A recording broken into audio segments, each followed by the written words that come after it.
You Can't Get There From Here, Melanie, February 10th, 2024. Now, I haven't been on the internet in a while, so I just heard the news that Melanie Safka had died about 2 weeks ago.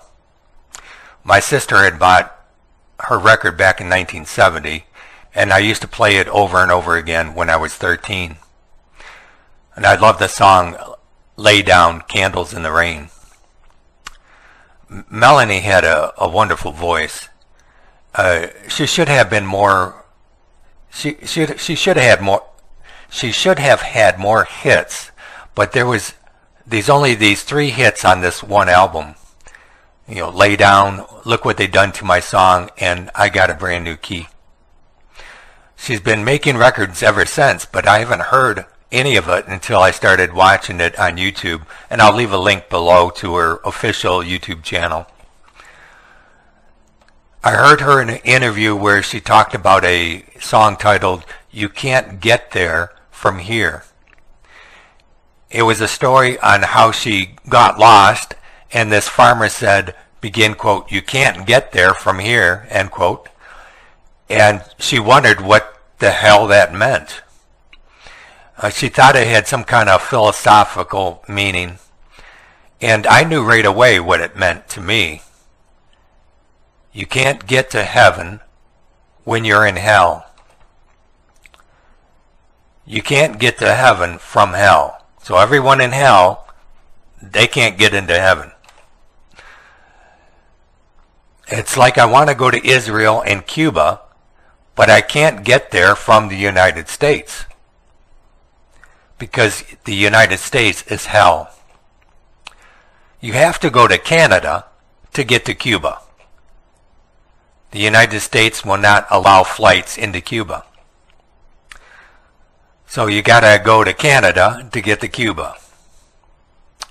And most likely you'll have to leave the United States to get to the Promised Land, because you can't get to heaven from hell. Anyways, I believe that Melanie would have been more famous, even though she was so famous that 1 out of every 3 Americans had one of her songs in their home back in the 70s. But Melanie was like a banana split without the whipped cream, chocolate, strawberries, and pineapple. She was just the bananas and a cherry. She was kind of like a one-person band, like when Dylan started. She had that one hit because she sang along with a band. When people listen to music, they want to hear a lot of activity. The drums, guitar, bass player, piano, organ, wind music, wind instruments, etc. And you know, we're used to listening to bands like the Beatles, the Stones, and the Doors that have, 5-piece bands.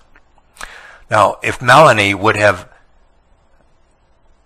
been with a band, I think she would have had a lot more famous hits, because she had a wonderful voice, and the lyrics that she wrote weren't too bad. But even she did cover a song called Ruby Tuesday that the Stones did, but it wasn't even as good as the Stones, when it should have been better than the Stones, because her voice was better than the singer of the Stones, I think.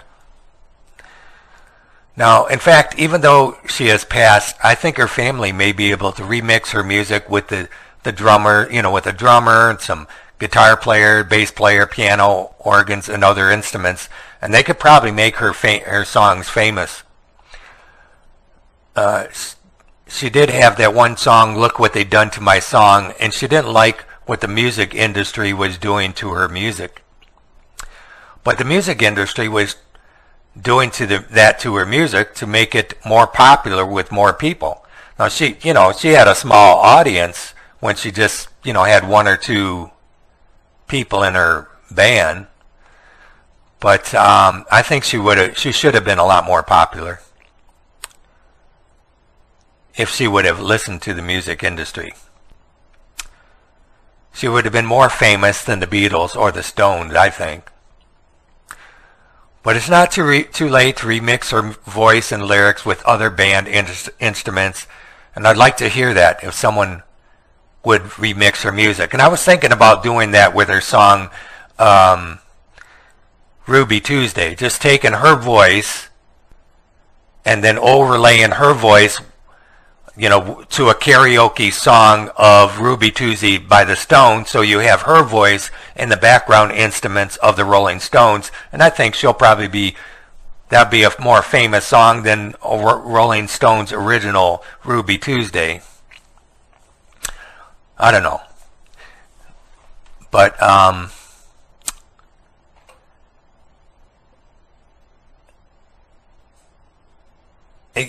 but I think it may be because she married a music producer and manager, and he wasn't a very good one, so she was stuck with a bad music manager and producer, and that's why she wasn't more famous than she was.